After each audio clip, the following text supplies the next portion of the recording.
ဆရာကြီးကျမတို့မြမအရိုးရရင်ကျေးမှုမှာဆိုလို့ရှိရင်မြမကအငိမ့်ကဆိုတာတာယာတေးတန်တာယာဖြင့်စိတ်แท้တွင်ရှိသောခံစားချက်တွေကိုຫນွေနှောင်းလှပစွာကပြဖြော်ပြရတဲ့အကအနုပညာလာတစ်ခုဖြစ်ပါရဲ့ရှင်ဆရာကြီးသတင်းကြတာကတော့လူတိုင်းနှုတ်ပြမှာရေပန်းစားနေတဲ့တမင်မျက်လုံးပိုင်ရှင်မင်းသမီးလေးရောက်နေဆိုဒါဆိုလို့ရှိရင်တော့ရွှေတုံးတရီဖြစ်မယ်ထင်တယ်ဟုတ်လောက်တယ်နော်ဟုတ်ကဲ့ပါဆက်လက်ပြီးတော့ရှူစားရမယ့်ဖျော်ဖြေတင်ဆက်မှုကတော့ရွှေတုံးတရီအငိမ့်အကဖြင့်ဖျော်ဖြေခြင်းဖြစ်ပါတယ်ခင်ဗျာ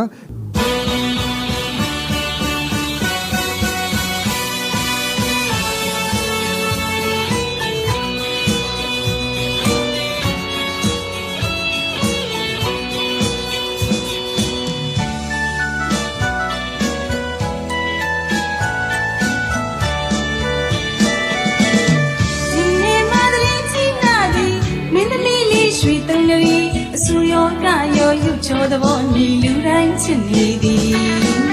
ဒီနေ့မှတည်းချင်းလာသည်မင်းသမီးလေးရွှေသွန်ကလေးလူတိုင်းမြုပ်ဖြာမနာရန်ရေပန်းစားနေသည်ဒရာနီမြန်ချစ်နှုတ်ခံပလီသမီးမျက်လုံးရှူလို့မစုံမီအမယာကိန်းကြီးဝရီသမှုချူမြတ်ကျေးစုရီမီဒေရှိစုကြောင်းဒေကြောင်းနေဖန်သည်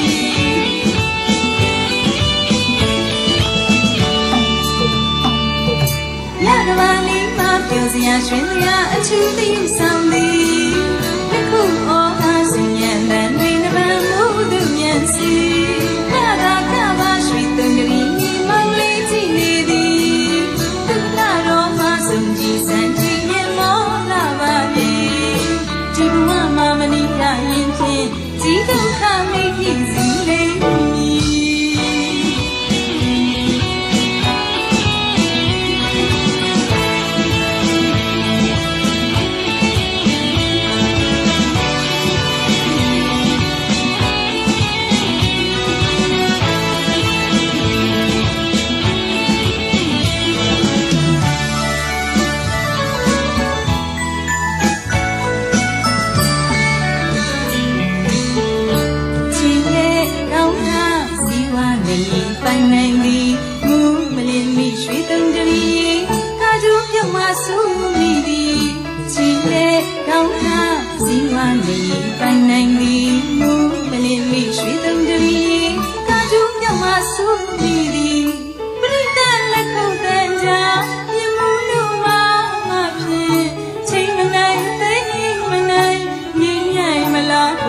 မောင်ကျွေးမချပါပြီအသေးတရားများရင်တနတ်နဲ့ပင်မနှောရဝင်မှာကရုငရင်ရွှေဘရုမှာချာအချက်ကိုလေအခုလာဟတ်တလူဖြစ်ပြီညကဘာလေးမှာပြောစရာရွှင်စရာအချူးသိဆောင်သည်တစ်ခုအော်ပါစဉ္ညာတန်နေနှပန်းမှုသူမျက်စီ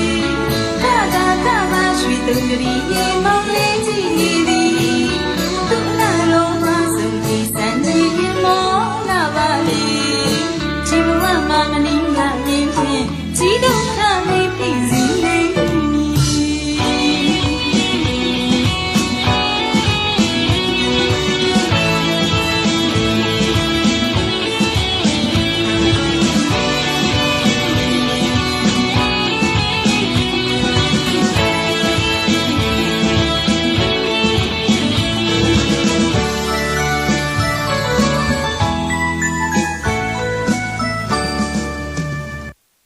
တကယ်ကိုမြမယဉ်ကျေးမှုနဲ့အညီစီးကျက်မှန်စွာကပြခဲ့ရပဲเนาะဆရာကြီးဟုတ်ပါတယ်ခင်ဗျာ